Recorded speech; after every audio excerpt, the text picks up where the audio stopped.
Slav roj baş, evar baş hevanlo hevit ki muntev başın selametin evde ki daha da nikaş kırın kagelo le başure Kurdistan jî hezin peşmerge veke le Suriye Rojava Kurdistanê entegre artêşa Iraqê bibin yanna Mesut Barzanî gotina dawî got çeka peşmerge rûmete dîroka Kurd û Kurdistanê tu hêzekî nikare dest bavêjî.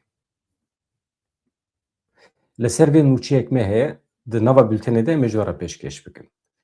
Niha hevano pêşî em biçin Bakurê Kurdistanê li wê derê Mahmud Alanak siyasetmedarê Kurd, nivîskarê Kurd heftê û sê salî ye ji aliyê dewleta Tirkiye ve hat girtin. Sedem çi ye?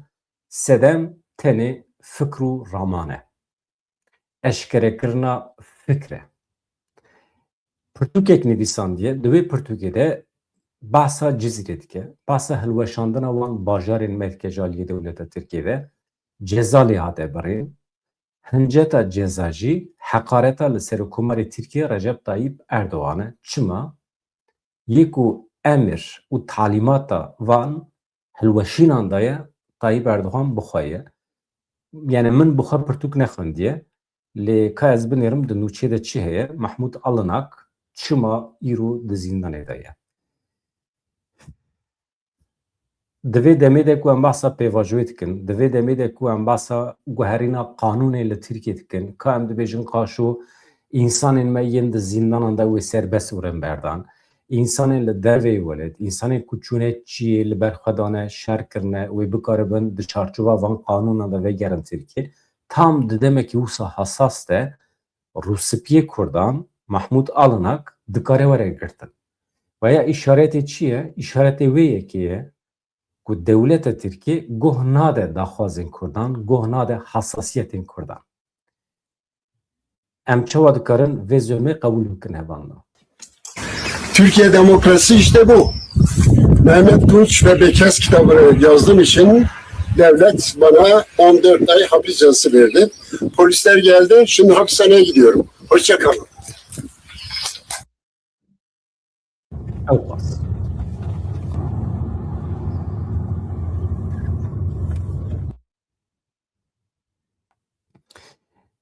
siyasetmedarê Kurd, parêzerê jî nivîskar e, parlamenterê berê yê Kurd Mahmud Alanak li Qersê, Bakurê Kurdistanê hat girtin, hêzên ewlehiya Tirkiye.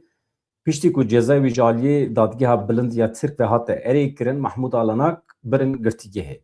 Dadgehê bi îddiaya heqaret li ser hikûmetê Tirkiye Recep Tayyip Erdogan kiriye, salê ku du meh cezayê girtîgehê li Mahmud Alanak birîbû. Pirtûka Mehmet Tunç û Bêkes weke hincet nîşan didin. Bi îddiaya ku di pirtûka xwe ya bi navê Mehmet Tunç û Bêkes de heqaret li ser hikûmet Tayyip Erdogan kiriye. Doz li Mahmud Alanak hatibû vekirin. Ew pirtûk qala hevserokê Meclîsa Geliya Cezîrê Mehmet Tunç dike, birarziyê wî Bêkes dike. Mehmet Tunç di dem qedexeya derketina derve ya 12 kanûna pêşîn a 2015 de jiyana xwe ji dest bû, şehîd bibû. Daireya çaran ya cezayan ya dadgeha bilind cezayê girtîgehê yê Mahmud Alanak erê kiribû salê ku du meh piştî teqezbûna biryarê serdozgeriya Komarê ya Stenbolê agahdarnameyekê ji Alanak re şand, serdozgeriya ew agahdar kir, wê ceza di nava 10 rojan de were bi cîhanên îro çûket hepsê. Rewşekî bi vîya we heye. Li ser vê yekê polîsan ew li mala wî ya li Qersê desteser kirin. Piştî ku li dadgehê biryar li rûyê wî hate xwendin, Mahmud Alanak sewqê girtîgeha Qersê hate kirin. Nûçe bi vî şeklî ye hevanna. Niha em werin ser meseleya me ya ku hin hêzên cîhanî bi fitne fesadiya dewleta Tirkiye dixwazin milletê Kurd bêçek bikin, dixwazin bê parastin bihêlin. Parastin rûmeta milletan e. Yani merûv dikare li dijî çek û sîleh be, lê merûv nikare divan şert û mercan de zextê bide ser milletekî ku xwe bê artêş bihêle, xwe bê asayîş bihêle, xwe bê çek û sîleh bihêle, yan jî parastina xwe bihêle ser însafa hêzên dagirker. Yani tiştekî bi qasî vê yekê bêrûmettir tune. Yani resmen bi şerefa însanan dilîzin. Bifikire ku hêzên dagirker hene, armanca wan tenê tünekirna te ye, asimilekirna te ye, jihole rakirna milleti te ye, tu evlekariya xwe dihêlî ser însafa wan. Ji dewere ji nav derkeve. İnsafa devleta Tirkiye çi qas heye ji bo hebûna Kurdan biparêze.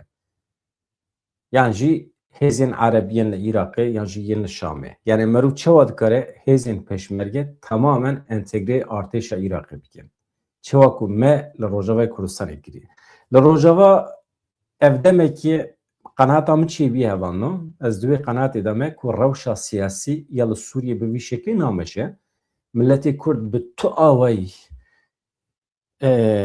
vê rewşa kambax ku em di nav dane qebûl nake. Red dike. Ji sîstema perwerdeyiyê bigire heta asayişê bi taybetî jina Kurd ku ev 14 salin li Rojavayê Kurdistanê serweriya xwe bi dest xistiye.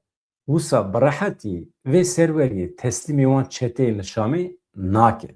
Jina Kurd li Rojavayê Kurdistanê dixwaze di biryaran de hebe, di siyasetê de hebe, di eskeriyê de hebe, dixwaze di perwerdehiyê de cih bigire, dixwaze di xizmeta millet de cih bigire û dixwaze vê yekî bawekî fermî bike.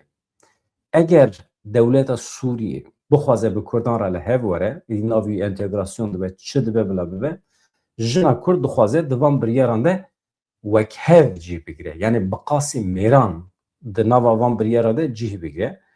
Li derveyî meseleya netîwiya Kurd hebûna jinê a di nava jiyanê de, di nava siyasetê de, di dadgehan de, di biryaran de gelekî mühim e. Yek ji esasên siyaseta Kurd û Kurdistanê ye. Hebûna jinê mühim e. Eger jin tê tunebe, zarok tê de cih nagirin, pêşeroj tê de çê nabe, ewladên Kurd ji ber ku li gorî mejiyê jinê pêş dikeve perwerdeyî dibîne mezin dibe, şekil digire. Di wê çarçovê de dibêjim. Îja niha Rêzdar Mesûd Barzanî li ser hesabê xwe X'ê peyamek weşandiye. Peyamek balkêş e, duh em rast hatin. Dibêje çeka peşmerge dîrok e, çeka peşmerge fedakarî ye, sîlaha peşmerge rûmeta Kurd û Kurdistanê ye. Tu hêz di vê cîhanê de nikare dest dirêjî vê çekê bike. Eger çeka peşmerge ji dest were girtin, dîroka Kurdistanê, rûmeta Kurdistanê, fedakariya Kurd û Kurdistanê ji dest tê girtin. Yani eger milletê Kurd qebûl bike wê demê qebûl dike ku rûmeta xwe ji dest bide. Ev jî dikeve çarçoveya tecavüzê yani. Mesûd Barzanî li ser nîqaşên dawî yên li ser çekên peşmergeyan daxuyaniyekî belav kiriye. Ev nîqaşa li ser çekên peşmergeyan hûzanin mesela entegrekirina peşmergeyan ya nava artêşa Iraqê ye. Dibêje çeka peşmerge ne tenê amrazekî şer e. Yani ne tenê aletekî ye ku merû pê şer bike. Mesele ne ew e? Mesele ji wî kurtir e. Mesûd Barzanî li ser hesabê xwe X'ê daxuyaniyekî belav kiranî ziman ku ji ber rewşa siyasî ya taybet ya li herêmê hin alî qala çeka peşmergeyan dikin. Li ser vê mijarê şîroveyên xelet dikin. Nêrînên ne rast pêşkeş dikin. Peşmerge berhema xwîn û kedegel e. Serok Barzanî diyar kir ku divê hemû alî vê rastiyê ji bîr nekin. Peşmerge ji xwînê, ji kedê, ji hêsrên gelê Kurdistanê çêbîye. Barzanî li ser pênaseya çeka peşmergeyan jî destnîşan kir ku ew ne tenê perçeyekî hesin e. Çeka peşmerge ne tenê cebilxaneyan jî amrazekî şer e. Çeka peşmerge dîrok e, fedakarî ye, rûmet e, bîr e, hafiza ye, baweriya milletê Kurd e. Çeka peşmergeyan soz û peymana wan a milletê Kurd e ku her tim ji bo gel, ji bo axê, ji bo niştiman heye û hebiye. Dibêje. Yani bawekî vekirî nabêje em rê nadin ku hêzên peşmerge daxilê nava artêşa Iraqê bibin. Bawekî vekirî nabêje. Lê ev biryarekî pir vekirî û zelal e ku eger tu rabî hewl bidî çek sîlaha peşmerge ji dest bigirî êdî tu mîna ku bi hefizaya milletê Kurd bilîzî, bi dîroka milletê Kurd rûmeta wî bilîzî. Ev pênaseyên balkêşin mühîm in. Di vê çarçovê de hevan no em hêvî dikin ku di demekî nêz de li heçar perçeyên Kurdistanê hemû hêzên çekdarî ên Kurdan bibin yek. Bawer dikim ber bi wê derîve jî diçe. Yani hinek ronahiyekî heye di biriqe, di çûrûse nîşanê me dide ku di demên pêş me de li ser milletê Kurd li heşar perçeyan tehdîtekî ciddî çêdibe. Milletê Kurd mecbûr dîmîne xwe biparêze, hêza xwe bike yek. Wextê ku tehdîtekî li ser milletekî çêbû, ew millet mecbûr e nakokiyên di nava xwe de, firqiyên di nava xwe de dayînin aliyekî, pirsgirêkên di nava xwe de dayînin aliyekî, êdî konsantre wê meseleya hevpar bibin. Meseleya hevpar jî tehdîta ji derve ye. Ev tehdît dibe dewleta Tirkiye be, dibe çeteyên girêdayî dewleta Tirkiye bin, dibe ku Daeş be yan jî hêzên nû derkevin Kurdan tehdît bikin. Ez dibêjim êdî piştî vê tarîxê ji îro şûn ve êdî milletê Kurd ji tu hêzekî cîhanî re serî danayîne. Lê problemekî milletê Kurd heye, ew jî biryardariya ji bo armancê ye. Yani armanca xwe de milletê Kurd ne zelal e. Halbuki destê xwe li masê xe îsrar bike, xwe bike problem dayîne ser masê, bibêje ez jî weke dunya alemê li Rojhata navîn dewletekî serbixwe dixwazim. Oman, Ürdün, Kuveyt, Qatar, welatên piçûk in. Ji aliyê mîrekiyan ve tên bi rê vebirin. Çima ew qas dewletên Ereban hene, perçê piçûk piçûk, ya Bahreyn hakikaten yani. Yani hevkiye ya. Yani bixasî bajarekî Kurdistanê tune ama Bahreyn anha yek ji dewletên dewlemendê cîhanê ye. Xwe bi rêva dibe, xwedî ale, xwedî serweriya xwe ye û di nava Behrê de ye. Problema me Kurdan, problema armancê ye. Eger em de armanca xwe di hedefa xwe de zelal bin, ez dibêjim qey problem namîne hevan na. Mesele ev e. Em derbasî Somaliyê bibin, li wê derê şer û pevçûn kûrtir dibin. Li paytexta Somaliyê, Mogadîşû, di navbera hêzên ewlehiyê û komên çekdar de şer derket. Muxalefetê li dijî dirêjkirina dema Serokkomartiya Hesen Şêx Mehmûd banga xwepêşandanan kir li paytexta Somaliyê Mogadîşûyê di navbera hêzên ewlehiyê û komên çekdar yên şerên tund derketin. Polîsan ragihand ku wan li dijî milîsên ku tê îddiakirin berpirsyarê êrişên hewanê yên li ser paytextê ne operasyonekî dane dest pê kirin. Serokwezîrê berê Hesen Alî Hayîre îdia kir ku hêzên hikûmetê ew hedef girtine, lêberê polîs îdia dikin hêzên ewlehiyê rastî êrişê hatine û operasyon ji ber vê yekê hatiye dest pê kirin. Şer di nava nîqaşên li ser dirêjkirina dema Serokkomariyê ye. Serokkomariya Hesen Şêx Mihemed, ne Mehmûdê navî, Hesen Şêx Mihemed. Ew jî kesekî mîna Tayyip Erdogan dixwaze dema Serokkomariya xwe dirêj bike. Ji bo wî çend însan mirine, çend çiqas xwaza talan biye, çiqas heywan telef bûne qet nexemawiye. Êwî heye tune dema Serokkomariyê dirêj bibe. Tayyip Erdogan 24 sale li ser hikme, ew jî dixwaze 5 salê din jî dirêj bike. Ya 5 salê din heye tune ew jî nizane.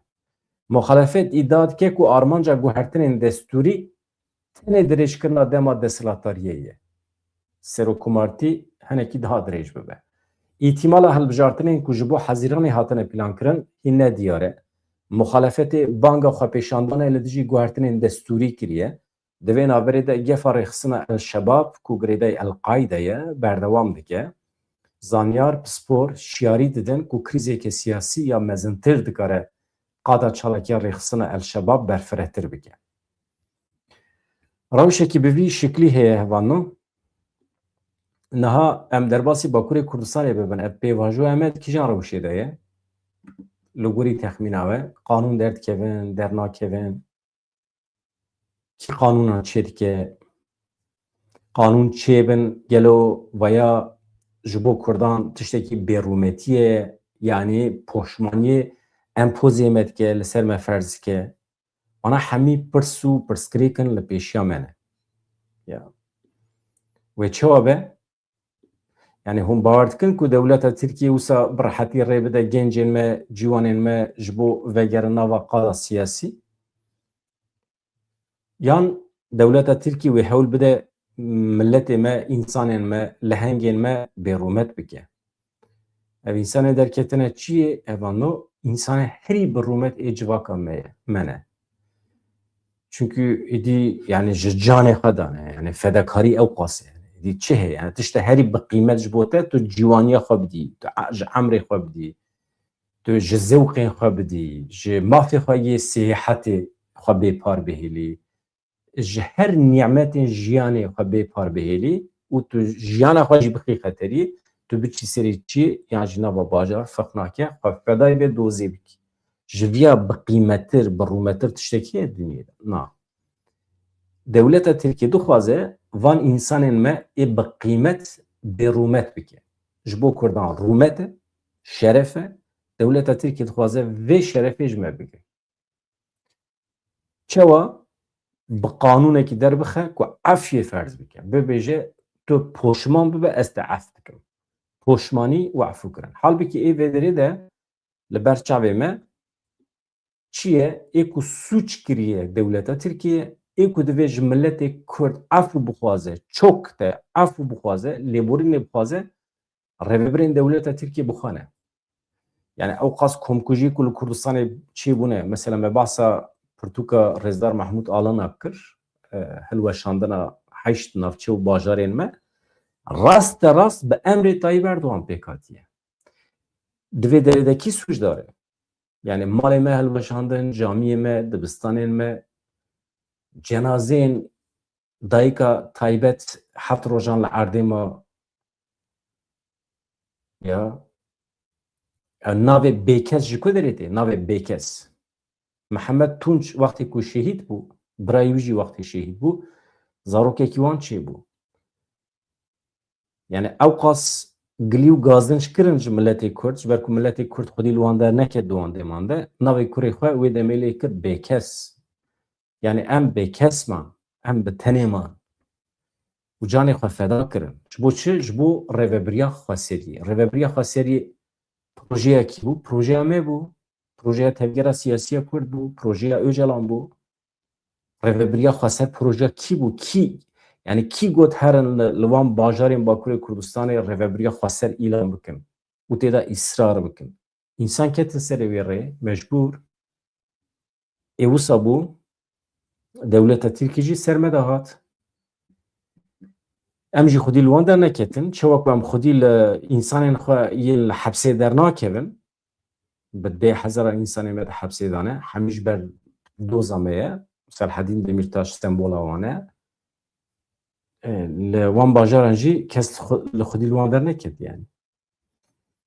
Yani min tam di dema wan êrişên li ser wan bajaran da êrişên li ser Sûrî hebû, li ser Sûrî. Min telefonê Amedê kiriye, telefonê hevalê xwe rojnameger, ez dibêjim çawa ye endîşe, tirs û panîka millet çawa ye. Divê xwedê ema li bajarên li navçeyên derdorê însan ji xwe re li qehweya kax dilîzin. Ji xwe re okê dilîzin, ne xema kesekî ye. û li Sûrî jî û teqerexa dengê sîlehan e. İnsan tên kuştin. Yani hejmara insanên şiyar ku xwestin müdaxeleyê rewşê bikin pir kêm bû li gorî hejmara temamê Kurdan. Ji wextê ku yek dengî, yek hêzî, yek rêzî tune be di nava milletê Kurd de, ew wisa dibe. Merû têk diçe, merû wenda dike, evan no. Sirri Sakik wekîlê me çi dibêje? Tevê ku ev nêzê sal û nîvekî ye pêvajoya li Bakurê Kurdistanê Tirkiye di navbera dewleta Tirkiye û Öcalan da berdewam dike jî, dewleta Tirkiye hê tu gavekî berbiçam navêtiye. Parlamenterê Dem Partiyê Agrê Rêzdar Sirri Sakik ragihand ku ew bi Serokkomarê Tirkiye Recep Tayyip Erdogan re civiyaye û diyar kir ku di hevdîtinê de wan li ser pêvajoya aştiyê, li ser pirsgirêkên aborî, meseleyên civakî yên herêmê nîqaş kirine, meseleya Agrê jî di nav de. Sirri Sakik di derbarê hevdîtinê de li ser hesabê xwe X'ê peyamekî bilav kiriye. Ez dixwazim jî re bixwînim. Divê min di hevdîtinê de ji bo daxwaza gelê me ya aştî, demokrasî, edaletê, ji bo pêvajoya aştî û civaka demokratîk, ji bo pêwîstiya ku mirov gavekî şêmber bavêje, divê min Tayyip Erdogan agahdar kiriye. Min hinek zor lê kiriye. من آنی زمان کو داخوازا هفپار ملتین ترکیه ملت کرد و ترک بداوی بونا شهره تمام حقیقتا جی شهر بداوی بیه تشتکی باشه لی انجام تونه هر وها سر ساکک دبی جبو چاره سریا پرسکریکن وکه آبوری یعنی اکونومی کوشبری بتالی خواهی هندانا مافی تندرستیه دبی من پیشنیازی خواهانی زمان از هیوی دیکم که اف هیو دیتن پیشکریه چاره سریه پرسکری کن بکه و سپاسیان خواه پیشکش کرد. Tayyip Erdoğan her tiştil zane. Mesela zane insan emeçkaz betalan. Nikarin idara خواه بکن. Halbuki li Bakurê Kurdistanê karsazên me çend fabrika vekin bi hezaran gencê me bixebitînin. Êdî pêdivî nabîne ku însanê me bibin xulam ji Tirkan re. Biçin metropolên Tirkiyê di wan înşaata de bixebitin, xwe bidin kuştin. û bi tevê jin û zarokan ve biçin Edenê û Çukurovayê wan pemboa berhev bikin û xelkê re bibin xulam. Biçin Karadenîzê ji wan re bibin xulam, wan findiqan berhev bikin. Di berdêlekî pir hindik da di ser de jî heqaret bibînin, di ser de jî di wan rê û dirban de qeza bikin, perperîşan bibin, zarokê wan ji perwerdeyî bêpar dimînin, ji nan, ji avê, tî û birçî dimînin. Yani çima milletê me di vê rewşê de ye?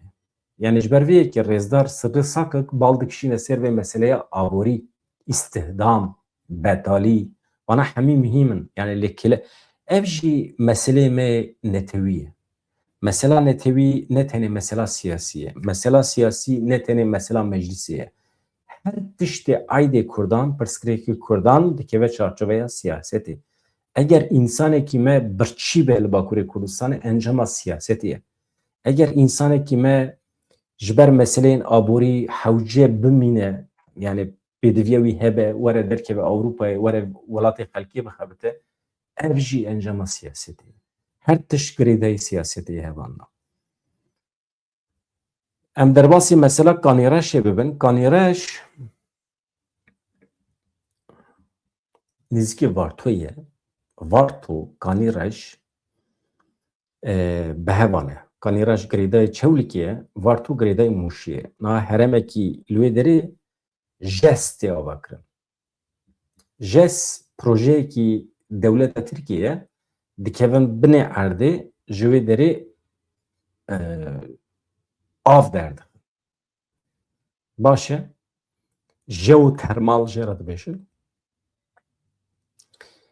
Wextê ku tu dikevî binê erdê di wê derê de jehr dibijiqe. Dibijiqe ser bağ û bostanan, ser zeviyan, dikeve qirka însan, tu nefes sigirî, piştî demekî din jî dimirî. Yani nesla siberojê a Kanîreşê û a Gimgimê Vartoyê kanserî dibin, weremî dibin, jehrî dibin. Li hember vê yekê milletê me çalakiyan li dar dixe. Mesela Kanîreşê ev şirketa ku hatiye wezîfedar kirin ji aliyê dewleta Tirkiye ve bawer dikim şirketekî Amerîkî ye xwestiye biçe wê derê êdî dest bi kolanê bike, gundî li dij derketine ew çalakiya qomvedanê heye li Vartoyê. Wan jî çalakiya xwe li wê derê cîda hiştiye hatine heta Kanîreşê xwedî li wan gundiyan derketine şirketa Amerîkî mecbûr maye pir li pirtiyê xwe bigire ji wê derê dûr keve. Xweş e? Xweş e. Elbet xweş e. Yani viya jwara bêjim çalakiya hevkariyê ya di nava gundiyên me de bi ser ket. Xebatkarên şirketa ku ji bo tespîtkirina bîrên sondajê yên projeya JESê çûbûn gundê Alawuzê Kanîreşê bi berxwedana gel re rûbirûman şeniyên herêmê destûr neda avakirina alavan û karmendên şirketê ji gund derxistin. Li herêmê bertekiyên li dijî projeya santrala enerjiya jeotermal jê re dibêjin JES yani JES ji aliyê şirketa Ignis H22 anonim şirketî ya Amerîkayê ve li gundê Sînor ê navbera navçeya Kanîreşê ya Çewlikê û navçeya Gingoma Mûşê tê plânkirin didomin ev çalakî Laliyeki çalakiya konvedanê heye li gimgimê berdewam dike. Laliyê din jî îro karmendê şirketê ji bo tespîtkirina bîrên sondajê çûbûn gundê alûzeyê kanê reşê. Gundiyan müsaade nekirin ku karmendê şirketê li herêmê amûrê xwe ava bikin. Li ser vê yekê cendirme sewqê gund hatin kirin. Welatiyên ku li gimgimê di nava nobeta çalakiyê dane jî konvedane ji bo piştgiriyê derbasî gundê Alawuzê bûn, di encama berxwedana milletê me de batkarên şirketê bê ku cihazê xwe ava bikin, mecbûrman ji gund derbikevin. Berxwedan bi ser ket. Piştî derxistina şirketê li gund daxuyaniyekê hate dayîn. Hevserokê Partiya Herêmên Demokratîk DBP'yê Kanê Reşê Özkan Bingöl di daxuyaniyekê de got, şirketekî Amerîkî mafê jiyanê yê milletê herêmê desteser dike. Metevî hevalên ji platforma ekolojiyê ya Wartwê xwezaya xwe parastiye. Em ê parastina xwe bidomînin, em ê nehêlin Ignis li van deran bi cih bibe. Piştî daxuyanî jî nobeta welatiyan li gund berdewam kir, bang li her kesî hate kirin, li dijî vê projê yekîtiya xwe xurt bikin, tekoşîna xwe mezin bikin. Ev tekoşîn hevan nû dikare li Ewropayê jî berfireh bibe. İnsan em ê yê li Ewropayê dikarin xwedî lê derkevin yani. Tiştekî baş e. Meseleyekî din jî vicdanî red heye. Vicdanî red hevanno hevalê zanin şu xwe zanin, hevalê nizanin her insanekî heqî wî heye bibêje ez carekî hatime dünyayê wê carê jî ez naxwazim sîlah bikim destê xwe. Aletê ku insana dikuşe ez naxwazim bigirim destê xwe ya. Mesela ez yek ciwanim. Emrê xwe de sîlah nekiriye destê xwe û naxwazim jî. Naxwazim ya. Tiştê ku insanan dikuje naxwazim. Navê wî sîlah e. Wextê ku tu red bikî navê tê vicdanî red jê re dibêjin. Li her dewletî mafê her insanî heye eskerî red bike. Babla bîra we de be. Li Tirkiye çi qas di pratikî de pêk tê ez wî nizanim. Lê gencekî me derketiye vicdanî red dibêje ka xwazî mikariba fotoğrafê nîşanî we bide ya. Gencekî me yaqişiqlî bedew li ser xwe çima nebe. Ajansa welat da bû. Ajansa welat da bû vicdanî red. Ya ajansa welat xweş dixebite ha. Hûn jî hene. Heqeten.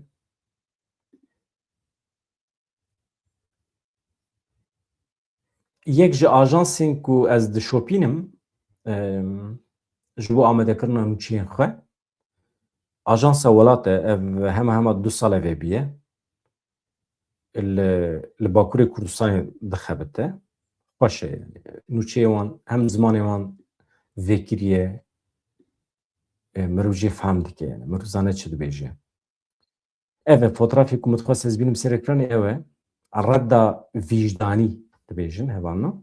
Ciwanê bi navê Berhat Arslan. Eger hûn genç bin, eger hûn li bajarên Tirkiye bin, Bakurê Kurdistanê bin, hûn jî dikarin biçin komeleya mafê mirovan redda xwe ya vicdanî eşkere bikin, heqê we heye. Heqekî qanûnî ye yani. Tirkiye qebûl kiriye ji we re dibêjin. Zorê bidin ser Tirkiye. Ciwanên bi navê Berhat Arslan redda vicdanî eşkere kir got ew di tişört û mercan de naxwaze zirarê bide kesekî ji bo ji ber vê yekê çûyîna eskeriyê jî red dike. Li Stenbolê ciwanê bi navê Berhat Arslan li avahiya komeleya mafê mirovan ya Stenbolê bi daxuyaniyekî çapemeniyê redda xwe ya vicdanî eşkere kir. Endamê Komîsyona Reda Vicdanî ya Komeleya Mafê Mirovan ya Stenbolê jî tevlî wê civînê bûn. Berhat Arslan anî ziman ku wîro redda vicdanî tîne ziman û ev tişt got li gorî bawerî û fikrê min ez di tu şert û mercan de naxwazim zirarê bidim kesekî. Ji bo vê sedemên vicdanî eskeriya red dikim.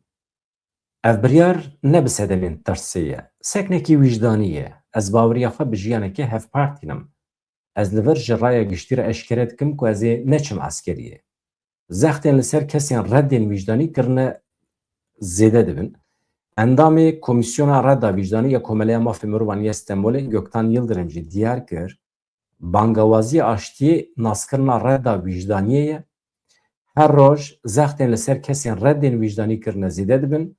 Îro aştî tê axaftin, eger aştî were axaftin divê Arada vicdanî jî were axaftin. Yani di çarçoveyê aştiyê de insan divê bikaribin biryara xwe bidin ez naçim şer. Hakikaten berû vê mijarê çima mezin nake ya?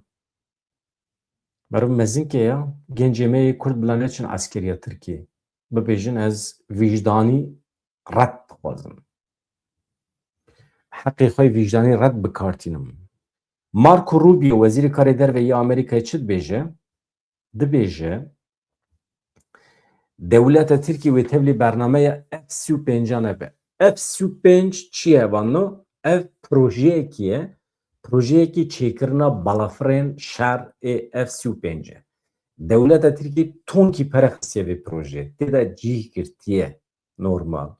Lê dewleta Tirkiye hem ji perên xwe bû hem ji vê projeyê bû. Çima? Hemî ji ber dijminahiya li hember milletê Kurd. Xwest di qada navnetewî de ji xwe re derdorekî çêbike. Xwest her kesî bike dostê xwe li hember Kurda, di şerê li hember Partiya Karkerê Kurdistanê de. Lê bi ser neket û bi to awayî tevlî vê projê nebû, çünkü nakokî wan derket bi Amerîkayê re hevandan. Şu S-400 girt ji Rûsyayê, tonkî pere da Rûsyayê jî. Yani hem ji birinc ma hem ji bilgur.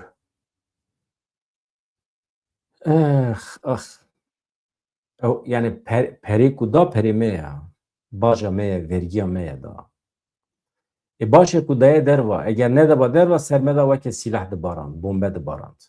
Wezîrê Karê Derve Amerîkayê Marco Rubio ragihand ku aniha di vê rewşê de ne mümkün e ku Tirkiye di vê qonaxê de ji nûva tevlî bernameya F-35 bibe. Wezîrê Karê Derve Amerîkayê Marco Rubio di rûniştinekê kongrê de li ser vegera Tirkiye ya bernameya F-35 û li ser cezayên ji ber pergala parastina esmanî ya S-400 naxifî, Marco Rubio diyar kir ku ji ber rêziknameyên qanûnîyên niha ne mümkün e ku Tirkiye di vê qonaxê de ji nû ve karibe tevlî bernameya F-35 bibe.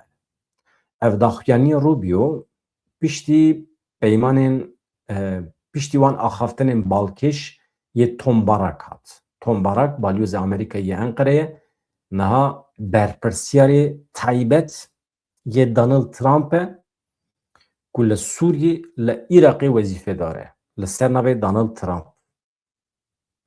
Tombarak gotibû ku krîza F-35 di demên pêşme de dikare çareser bibe. Tombarakê derewîn cardin derewîn derket.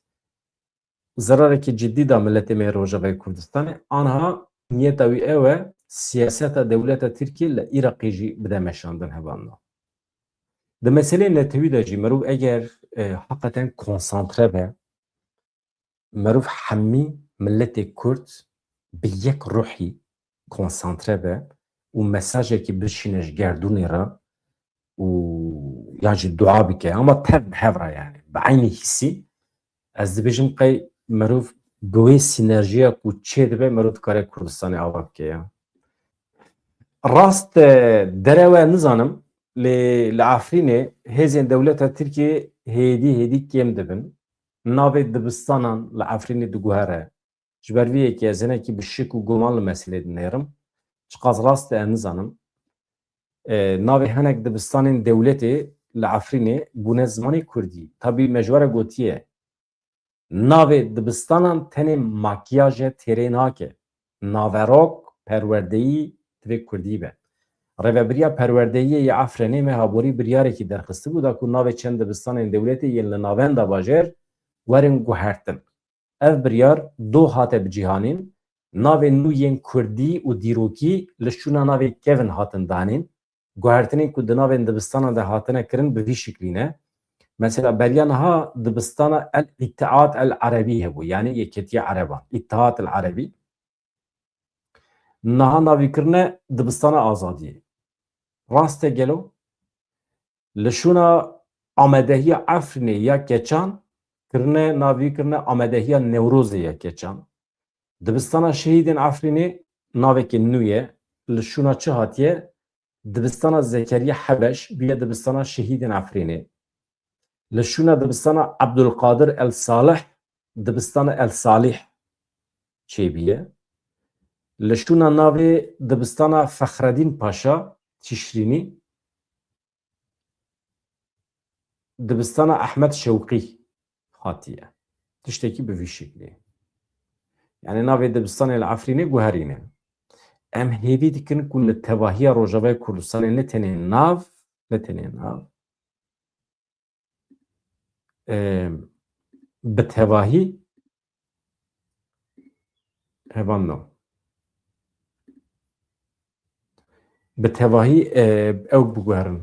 Naverok perwerdehî. Di bernameya me ya doh de daxwaza perwerdehiya bi Kurdî me pir berfirehî ji we re ragihandibû. Yani îro îcab nake em behs bikin. Ji xwe sazî û dezgehên me yên Bakurê Kurdistanê anha kampanyekî dane dest pê kirin. Her malekî Kurd divê bibe mekteb ji bo kurmancî.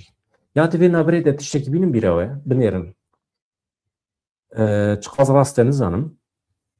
Mekteb dep gotina dep tê de heye ne mekteb û debistan heye ew jî gotina dep tê de heye vana her du jî Kurdî ne wisa tê gotin yani dep her çend erebî be jî di zemanê berê de ji Kurdî hatiye girtin dep ji evê tê texte heye texte zemanê berê li ser keviran li ser texteyan nivîsandin navê wan dep e kurmancî ye. Di nava zemana beriya hezaran salan derbasî erebî bîye niha ereb jî ji text re dibêjin dep. Îjar ev gotina me ya dibistan ji dîtinê naye. Ne dîtinê ne cî ku mir dibîne cî ku texte hebe. Ew jê re dibêje dibistan. Ereban ew gotina mekteb jî ji wê girtine mesela kitêb yani kitap ew jî ji depê tê nivîsa li ser kevir û nivîsa li ser texte a zemanê berê ye dep e yani.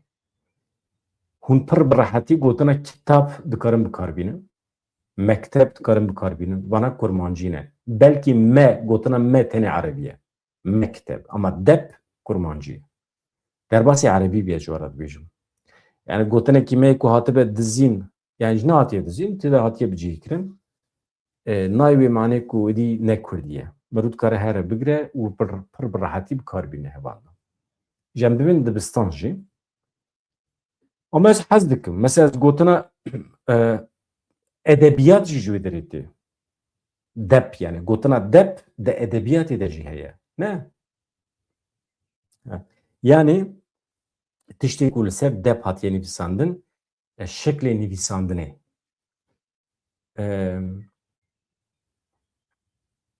Bana hemî Kurdî ne. Gotina acayip mesela hevalê me ê zimanzan wê gotina dep dikarin lêkolîn bikin. Tam hakikaten koka iş kutê edebiyat, kitêb, debistan, mekteb ew hemî dep tê de ye. Êdî ez ji we re dihêlim ji xwe re lêkolîn bikin vê derê fikrê xwe bibêjin. Belkî gelek gotinên din hene. Tiştên balkêş mirov dikare bibîne.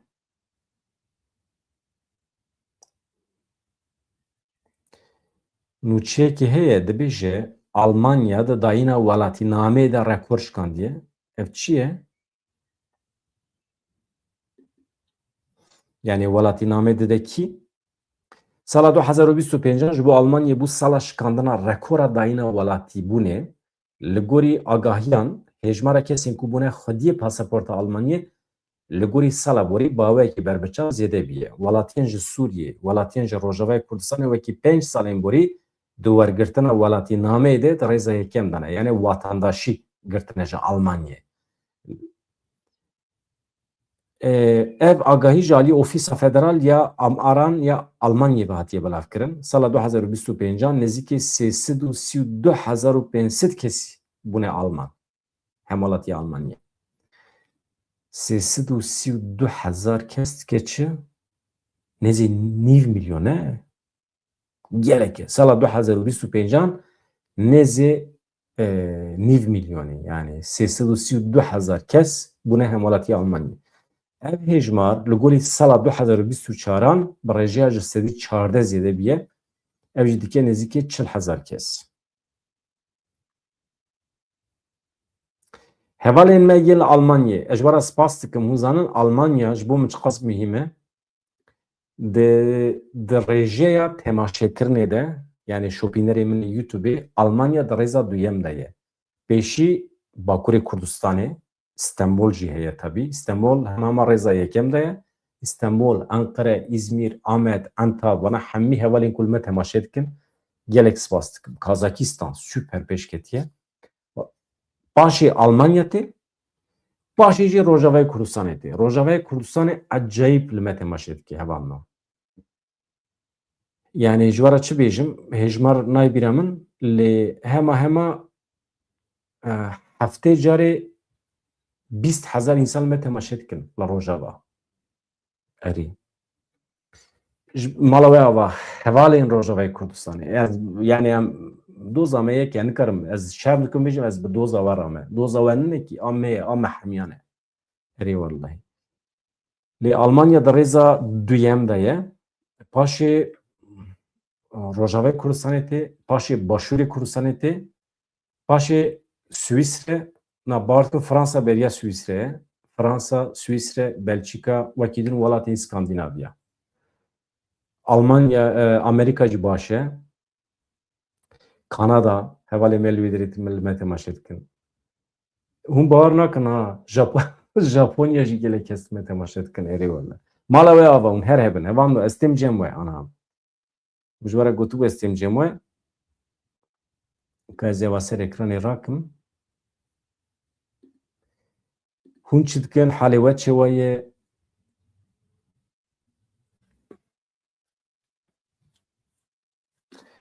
Mala te ava engin. Almanya xweş e ya. Dewletekî xwedî dîsîplîne. Tamam, zimanê we Alman wisa pir ne zêde romantîk e, ne weke Fransî ye. Zimanê we hinek ecêb e, rast e, ama welatê we dîsîplînekî ecêb lê ye. Erî wallah. Yani darê we li Almanya jî xwedî nasname ne. Hele bikevin mal otobanan ez pir hez dikim ji Almanyê. Tu dikevî otobanê Almanyê ne kes ji te pere dixwaze, ne kes ji te hesab dixwaze. û ji xwe re rêya te vekiriyê ecayîb rast çêkirine, xeterî meterî tune ye. İnsan saetê de 200 kilometre dikar otobana da herin. Otobanên wan hemî salam in. Yani evekî tune yani xetekî xirab nebiye, rê xira nebiye. Ama tu dikevî otobanê Fransayê ser de hem pere digirin hevan. Mesela tu dixwazî biçî Parîsê. Bi qasî fiyeta benzîna çûna Parîsê tu perê otobanê didî. Zirt û pirt û serê rê qarta xwe tê re dikî û pere didî û pere didî. Ya rê jî rê biya. Rê ne tir rê ye. Hez nakim. Hollanda merû pere nade otobana. Belçika pere nadî otobana. Swîsre pere nadî otobana. Tenê yek carekî 40 euro didî sala wext derbas dibe. İtalya acayip mafyatik pereş dixwazin. İspanya pere dixwaze. Fransa dixwaze. Pere dixwazin ya. Ya tu wextê ana tu bixwazî 1000 kilometre di Fransada biçî 750 euro te perê otobanê te re. Weke Tirkiye ya. Hemî bûne mafya. Kêfa min nayê ji wan re. Ama Almanya süper e. Ya Swîsre jî dîsîplîn heye ama dîsîplîna Swîsre pir xuyanak e. Mesela tu were Swîsre bigere tu polîsekî nabînî. Pişt perdê de ew zanin her tiştî. İstixbarat wan heye. Gelek spas dikim alan. Her hebî. Hevan nûşkerema xwe re eger hûn bikarin bibin endam, bibin abone, vê kanalê hinekî pêş bixin, pir kêfxweş dibim. Mala te ava Alan can. Wekî din xatir ji we dixwazim, dem baş silav rêz.